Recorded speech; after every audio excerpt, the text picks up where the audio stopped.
प्रिय विद्यार्थियों, आदाब, नमस्कार। मूक्स के इस ऑनलाइन पटल पर हिंदी भाषा के पठन पाठन के लिए निर्धारित पाठ्यक्रम हिंदी भाषा बोध में आप सभी लोगों का व्याख्यान संख्या 42 में हार्दिक स्वागत है। हम लोग अध्ययन अध्यापन के क्रम में 9वें सप्ताह में हैं। मैं मेराज अहमद, प्रोफेसर हिंदी विभाग, अलीगढ़ मुस्लिम यूनिवर्सिटी अलीगढ़, 9वें सप्ताह के 42वें व्याख्यान के साथ आप सबके समक्ष प्रस्तुत हूँ। प्रिय शिक्षार्थियों, हम लोग निरंतर सीखने सिखाने के क्रम में 9वें सप्ताह के दूसरे कालांश में हैं। आशा है कि आपको पिछला व्याख्यान नंबर 41 उपयोगी लगा हुआ होगा और आपके लिए कारगर भी सिद्ध होगा। हम हर कक्षा में कुछ न कुछ नित नया सीखते रहते हैं, तो यह सिलसिला अभी भी जारी है और उसी क्रम में हम आगे बढ़ेंगे। लेकिन उससे पहले हम लोग संक्षेप में जो पिछला व्याख्यान था उस पर दृष्टिपात कर लेते हैं। 41वें व्याख्यान में हमने वर्तनी और विराम चिन्हों की जानकारी हासिल की और उसके महत्व को समझा था। आपको याद होगा कि हमने ये समझा था कि वर्तनी किसी भी भाषा को लिपि के द्वारा संरक्षित करके शुद्ध रूप में, चाहे वो ज्ञान विज्ञान का विषय हो, चाहे वो साहित्य का विषय हो, अथवा हमारी जो प्राचीन ज्ञान की संपदा है उसको संरक्षित करके शुद्ध रूप में, अपने वास्तविक रूप में संसार के विविध क्षेत्रों में फैलाता है। विराम चिन्ह भाषा की भंगिमा को नियंत्रित करके उसे संप्रेषणशील बनाता है। कहने का आशय है कि आपको बताया गया था कि अगर सही सही विराम चिन्हों का प्रयोग किया जाएगा तो भाषा शुद्ध होगी, और अगर भाषा शुद्ध होगी तो उसका संप्रेषण भी सहज होगा। विराम चिन्ह भाषा को सुनने या पढ़ने वाले को लिखने वाले के लक्ष्य तक पहुंचाता है। यानी अगर सही सही विराम चिन्हों का आपने प्रयोग किया है तो आप इसके द्वारा जो लिखने वाले का लक्ष्य है, यानी जो वो कहना चाहता है, उसको सहजता से समझ सकते हैं। और आज के व्याख्यान यानी व्याख्यान संख्या 42 का मुख्य विषय है वर्तनी की सामान्य त्रुटियों की पहचान एवं संशोधन। आज की इस कक्षा में यानी इस व्याख्यान के माध्यम से हम ये सीखेंगे कि वर्तनी की सामान्य त्रुटियां अथवा अशुद्धि का क्या कारण है। तो हम उन त्रुटियों की पहचान करेंगे और त्रुटियों का संशोधन करने के लिए नियमों को सीखेंगे, यानी जो नियम लागू होते हैं उसको भी हम जानेंगे। मैं पहले भी ये आशा व्यक्त कर चुका हूँ कि आपने वर्तनी और विराम चिन्ह को निश्चित रूप से समझ लिया होगा।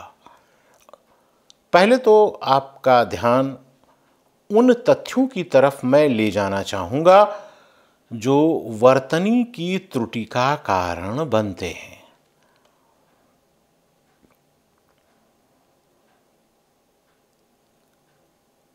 वर्तनी की त्रुटि के कारण के रूप में जो कारक हैं, यानी जो कारक वर्तनी की त्रुटि के कारण बनते हैं, उनमें आप देखिए, पहला है हम कारक अर्थात विभक्ति का अनुचित प्रयोग करते हैं, सही प्रयोग नहीं करते हैं, तो उन त्रुटियों से बचने के लिए हमें उसका उचित प्रयोग करना होगा। इसी प्रकार निपात शब्द या अव्यय का सही प्रयोग होना चाहिए। संयुक्त और सहायक क्रियाएं, उनकी प्रयुक्ति महत्वपूर्ण होती है। योजक चिन्हों का प्रयोग महत्वपूर्ण होता है। इसके लिए हमको ये भी ध्यान देना होगा कि संस्कृत के जो तत्सम शब्द ग्रहण किए गए हैं उनको उसी रूप में हिंदी में प्रयुक्त किया जाए। कभी कभी अशुद्ध उच्चारण के कारण भी वर्तनी अशुद्ध हो जाती है, तो उसको शुद्ध करना होगा। अनुनासिक और अनुस्वार का उचित प्रयोग करना होगा। इसी प्रकार श, स और ख के प्रयोग में अशुद्धियां होती हैं, वो भी महत्वपूर्ण होती हैं। साथ ही जो द्वित अक्षर होते हैं उनमें भी अशुद्धियां होती हैं। तो हम एक एक करके उदाहरण के साथ अब इन पर विचार करेंगे। कारक तथा उनके चिन्ह यानी विभक्ति चिन्ह। लिखने में कारकों की विभक्तियां संज्ञा से जोड़कर नहीं लिखी जाती हैं, अर्थात संज्ञा शब्दों से जोड़कर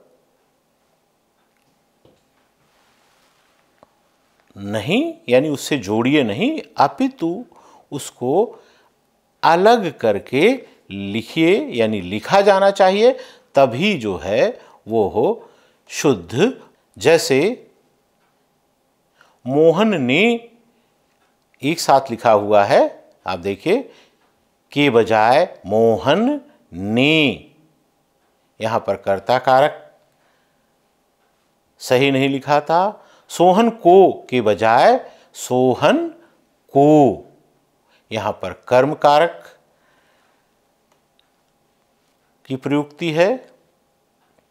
आप देख सकते हैं कि दोनों में ही पहले विभक्ति को संज्ञा के साथ मिला करके लिखा गया तो वह शुद्ध रूप था, लेकिन जैसे ही उसको अलग कर दिया गया तो वो शुद्ध रूप हो गया।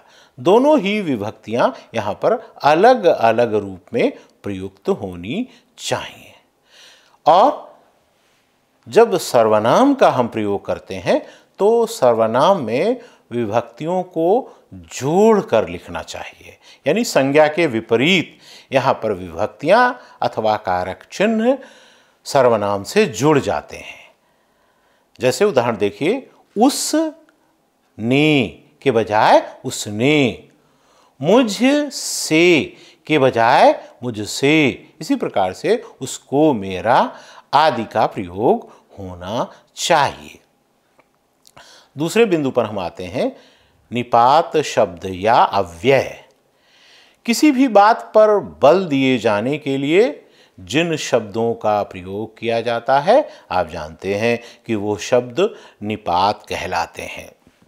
जैसे ही, तक, मत, क्या, हाँ, केवल, जी, नहीं, काश इत्यादि। यदि और विभक्ति के बीच निपात जैसे ही, को आदि आ जाए तो उसे अलग लिखा जाता है। जैसे मैं आप ही के लिए लाया हूँ, उस ही से मुझे ये समाचार मिला।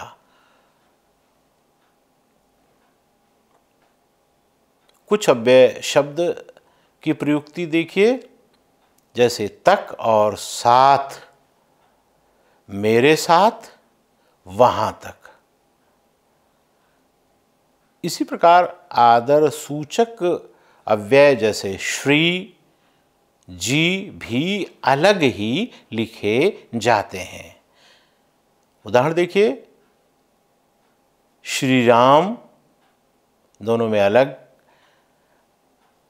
और रोशन लाल जी, यहाँ पर भी दोनों अलग हैं, यानी श्री अलग लिखा गया है और जी अलग लिखा गया है।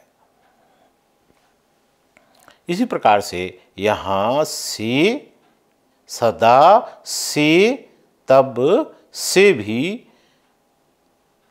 ये जो कारक चिन्ह है अलग अलग प्रयुक्त हुए हैं। तो निपात की प्रयुक्ति को अगर आप नियमानुसार करें तो आपकी भाषा शुद्ध होगी। अब तीसरा जो बिंदु है वो है संयुक्त और सहायक क्रिया। संयुक्त क्रिया और सहायक क्रिया को एक साथ नहीं अपितु अलग अलग लिखना चाहिए। यानी जब किसी वाक्य में ये दोनों क्रियाएं हों तो उसको मिला करके नहीं लिखते हैं। जैसे मोहन जा सकता था, यहाँ पर जा सकता एक साथ लिखा है, जबकि होना चाहिए इसके बजाय हम क्या लिखेंगे, मोहन जा सकता था, यानी जा को सकता से हमने अलग कर दिया। वे आ सकते थे, यहाँ पर भी आ जो है वो सकते से अलग करके लिखा जाएगा, तो हो जाएगा वे आ सकते थे। पूर्वकालिक क्रियाएं एक शब्द के रूप में मिलाकर लिखी जाती हैं। यहाँ पर आप देखेंगे कि जो भी पूर्वकालिक क्रियाएं हैं वो मिला करके लिखी जाती हैं। जैसे खा पी कर, यानी यहाँ पर पी और कर दोनों एक साथ लिखे गए हैं। रो रो कर, पढ़ कर सो कर, तो यहाँ पर दोनों को मिला दिया गया है। कभी कभी इस प्रकार की प्रयुक्ति में बीच में योजक चिन्हों को भी प्रयोग में लाया जाता है। इसको इसलिए प्रयुक्ति में लाते हैं कि अर्थ स्पष्ट हो जाए। जैसे पढ़ लिख कर, रो रो कर, खा पी कर। अब हम योजक चिन्हों के प्रयोग पर बात करेंगे। से, सा, जैसा आदि शब्द यदि उपमा या गुणों की समानता प्रकट करने के लिए प्रयुक्त होते हैं तो उनके बीच में योजक चिन्हों का प्रयोग आवश्यक हो जाता है। जैसे आप देखिए, हरिश्चंद्र सा, तो सा और हरिश्चंद्र के बीच में योजक चिन्ह प्रयुक्त होना चाहिए, और फिर जो रूप आएगा वो हरिश्चंद्र सा सत्यवादी। लक्ष्मीबाई जैसी, बीच में योजक चिन्ह है और हो जाएगा लक्ष्मीबाई जैसी स्त्री। द्वंद्व समास में भी योजक चिन्ह लगाए जाते हैं, यानी उससे प्राप्त शब्दों में योजक चिन्हों की प्रयुक्ति की जाती है। जैसे माता पिता के बीच में योजक चिन्ह, रात दिन, भाई बहन आदि। इसके विपरीत तत्पुरुष समासों में हाइफन या योजक चिन्ह की आवश्यकता नहीं होती है। आप देखिए, नगरवासी, बलिदेवी, गंगाजल आदि में योजक चिन्ह नहीं है। यदि भ्रम उत्पन्न होने की संभावना हो तभी योजक चिन्ह लगाया जाता है। अगला बिंदु देखिए, संस्कृत के तत्सम शब्दों का हिंदी में प्रयोग। संस्कृत से जो तत्सम शब्द हिंदी में आए हैं उन्हें उन्हीं रूप में लिखना चाहिए। लेकिन गौरतलब ये है कि कई जो तत्सम शब्द हैं उनको हिंदी में हलंत रहित कर दिया गया है, यानी वो संस्कृत में तो प्रयुक्त होते थे हलंत के साथ, लेकिन उसको हिंदी में हलंत रहित रूप में प्रयुक्त किया है। जैसे आप देखिए, जगत संस्कृत में हलंत वाला है, हिंदी में बिना हलंत के। महान में यही स्थिति है, विद्वान में भी यही स्थिति आप देख सकते हैं। लेकिन जब उनको हिंदी में हम आप प्रयोग में लाते हैं तो उस हलंत को हम हटा देते हैं। संस्कृत के तत्सम शब्द जो उसी प्रकार से हिंदी में अपनाए गए हैं जिस प्रकार से वो संस्कृत में थे। आप उनके उदाहरण देखिए, जैसे ब्रह्म, उत्तीर्ण, गृहीत, अत्यधिक, चिन्ह, अनधिकार, प्रदर्शनी इत्यादि। फिर हम आगे देखते हैं, अशुद्ध उच्चारण के कारण वर्तनी में भी अशुद्धियां हो जाती हैं, तो इसका अर्थ है कि उच्चारण को शुद्ध करना चाहिए।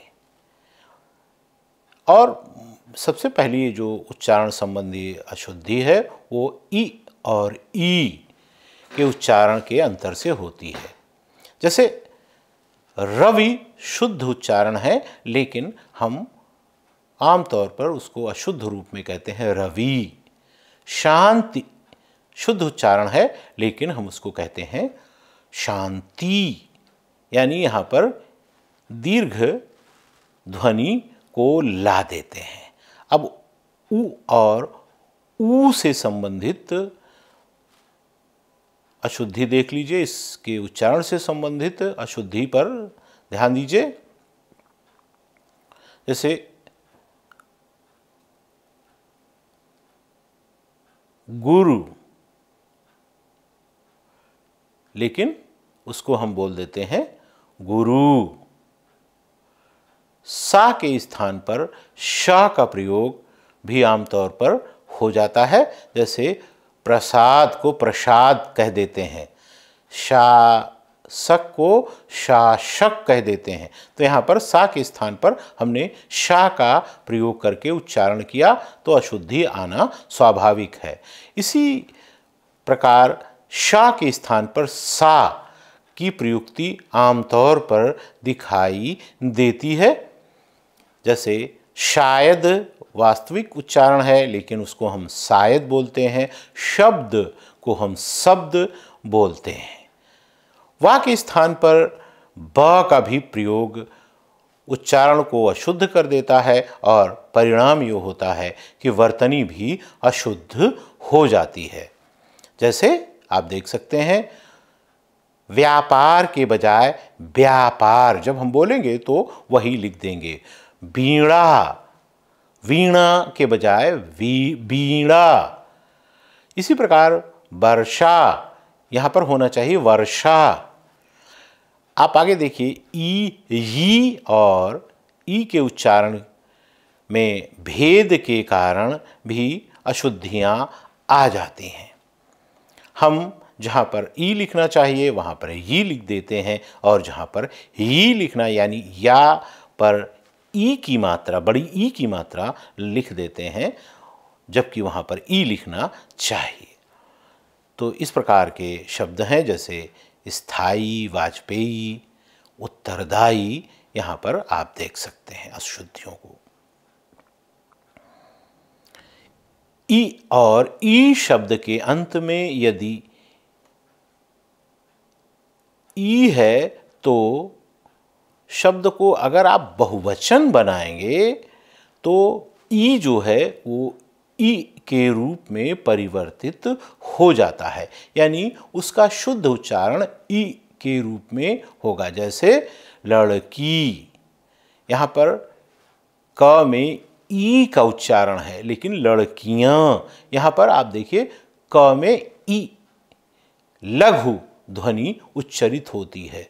विद्यार्थी, यहाँ दीर्घ ध्वनि है, लेकिन विद्यार्थियों में लघु ध्वनि का उच्चारण हुआ है।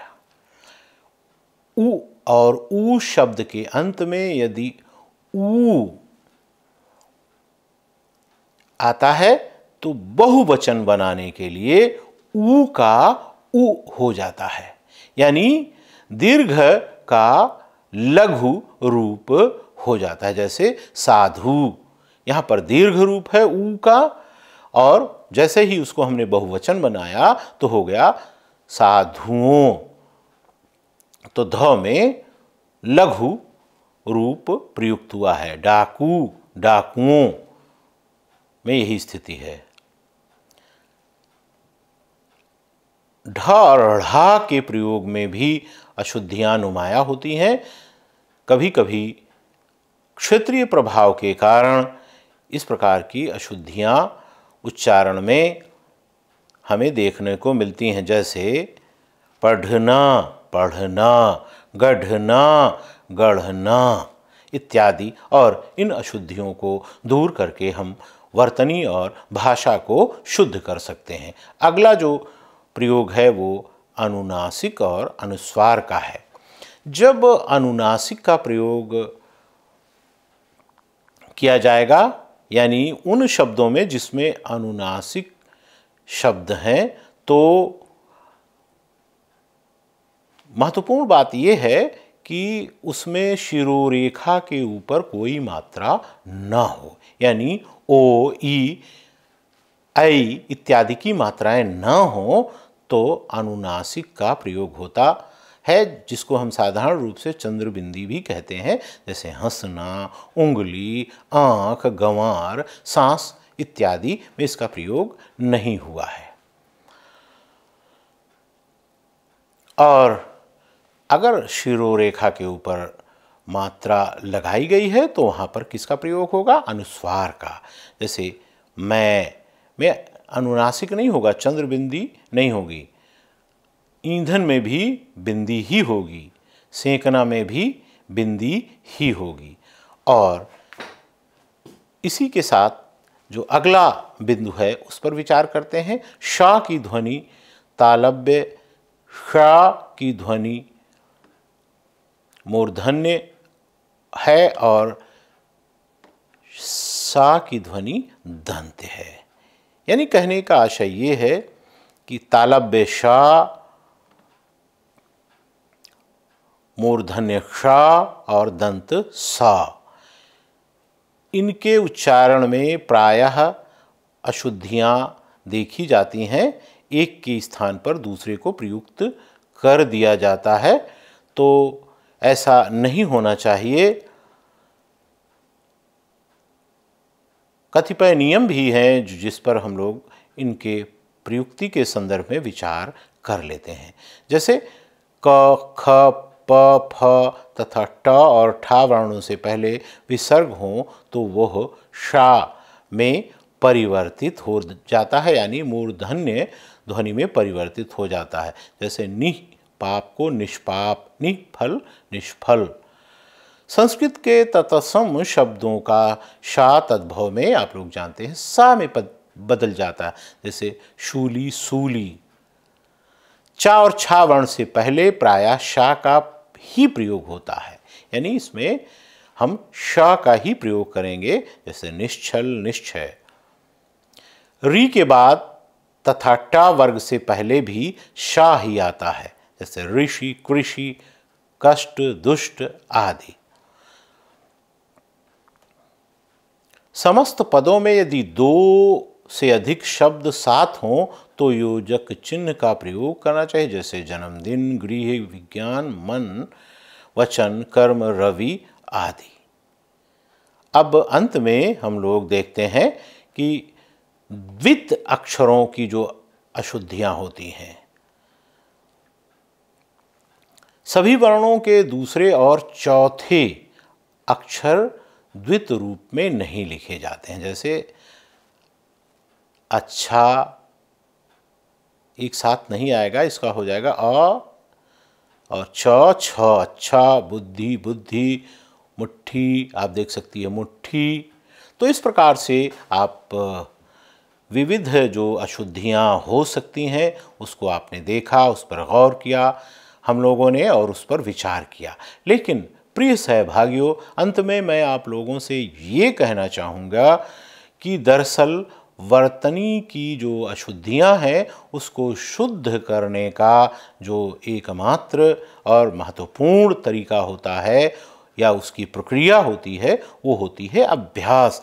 वस्तुतः नियमों से अधिक अभ्यास की महत्ता होती है। अभ्यास के माध्यम से हम वर्तनी की अशुद्धियों को शुद्ध कर सकते हैं। तो इस प्रकार से आज का सत्र यहीं पर समाप्त होता है। वो आशा है कि आपके लिए उपयोगी सिद्ध हुआ होगा। और अब हम लोग इस व्याख्यान के अंतिम क्रियाकलाप की तरफ आते हैं, यानी अब आपके स्वमूल्यांकन के लिए कुछ प्रश्न आप लोगों के सामने प्रस्तुत किए जाएंगे और उनके आपको उत्तर तलाशने होंगे। प्रश्न से पहले हम व्याख्यान संख्या 41 के उत्तर देंगे। उत्तरमाला देखिए। प्रश्न संख्या 1 का उत्तर अ, 2 का भी अ, 3 का अ, 4 का ब और 5 का द। प्रश्न देखिए, अत्याधिक का शुद्ध रूप है अत्यधिक, अत्यधिक, अत्याधिक, अन्य।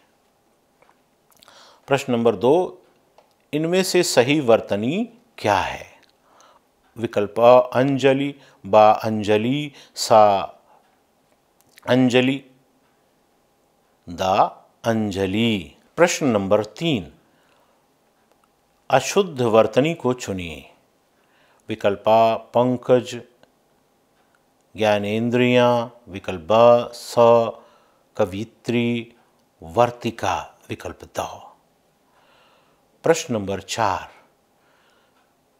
शुद्ध वर्तनी इनमें से कौन सी है? अ महतो, महवत, महत्व, महत्व। और अंतिम प्रश्न है, शुद्ध शब्द चुनिए। आप देखिए, विकल्प अ में उज्ज्वल, ब में उज्ज्वल, स में उज्ज्वल, इनमें से कोई नहीं। आप इसको भी देख करके उत्तर चुनेंगे। तो प्रिय सहभागियों, इस प्रकार से यह अंत है इस कालांश का। आप लोग शुरू से लेकर के अंत तक हमारे साथ जुड़े रहे, इसके लिए मैं आप लोगों का आभारी हूँ। बहुत बहुत धन्यवाद।